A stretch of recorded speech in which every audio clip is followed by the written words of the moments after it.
It was a warm summer evening in Los Angeles, and the massive America's Got Talent stage gleamed under the spotlights.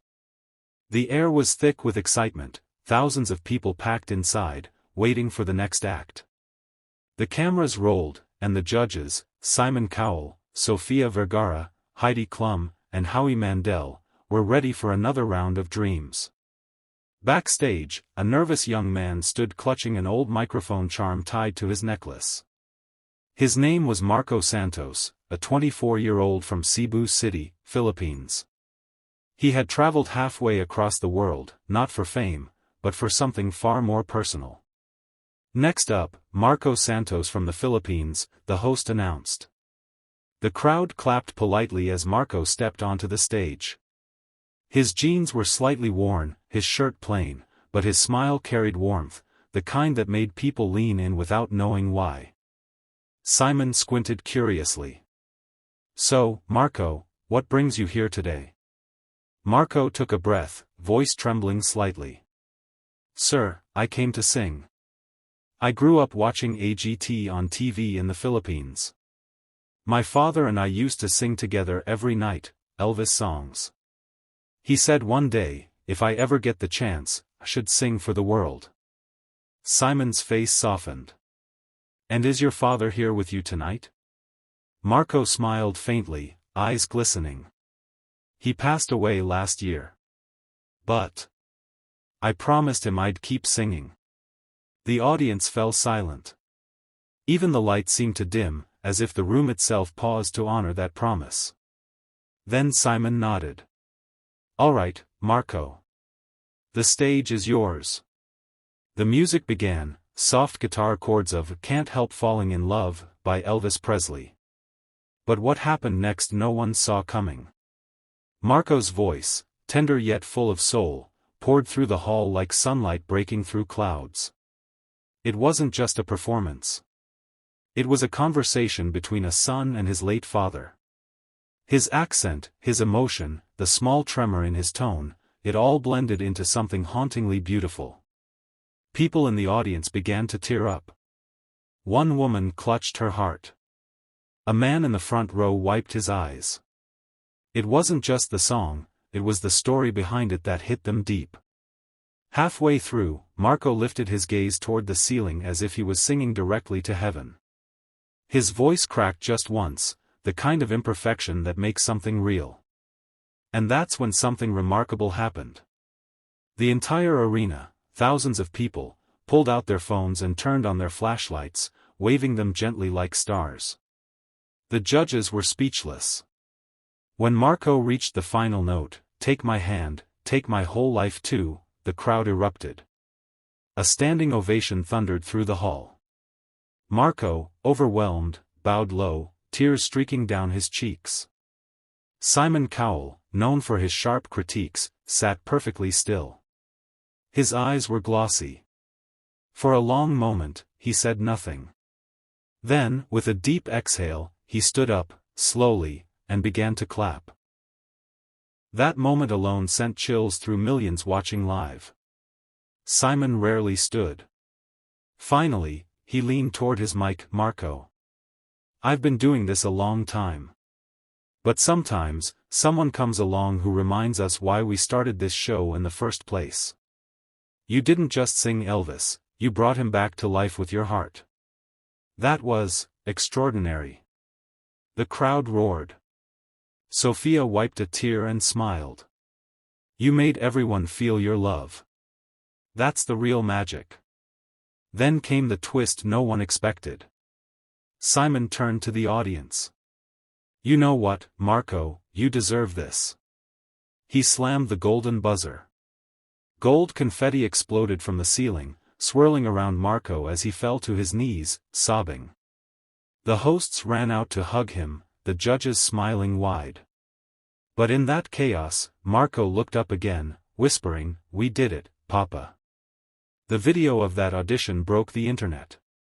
Within 24 hours, it hit over 50 million views.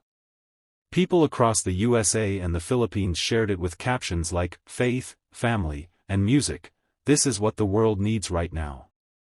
But behind that viral moment was a deeper story. Before coming to America, Marco had been living in a tiny apartment in Cebu with his mother, Rosa, who sold handmade bags at the market. Life hadn't been easy. After his father's death, Marco had given up college to help his mother pay the bills. He sang at small bars, weddings, and street corners, earning just enough for rent and rice. One night, while performing at a small cafe, an American tourist named David Miller heard him sing. David was visiting the Philippines to volunteer with a local charity.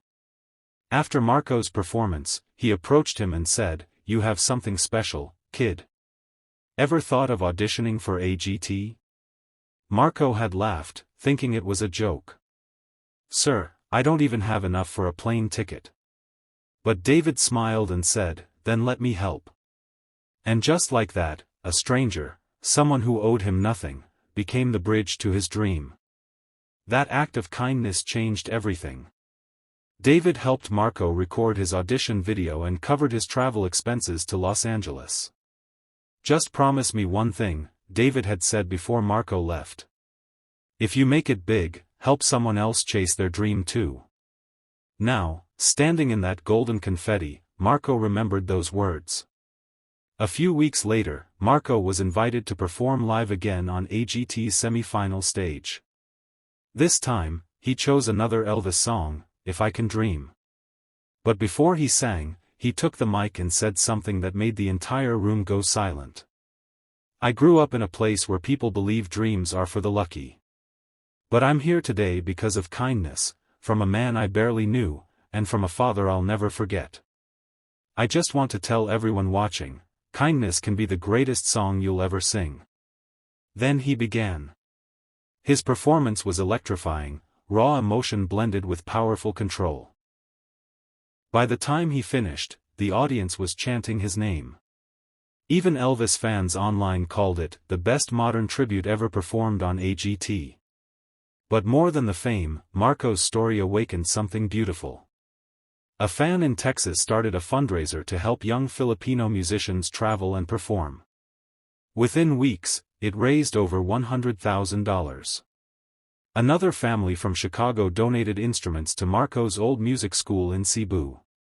Suddenly, his dream was inspiring thousands of others to believe in theirs. When the finale came, Marco didn't win the trophy, but what he gained was much greater. Simon told him, "Winning doesn't always mean first place.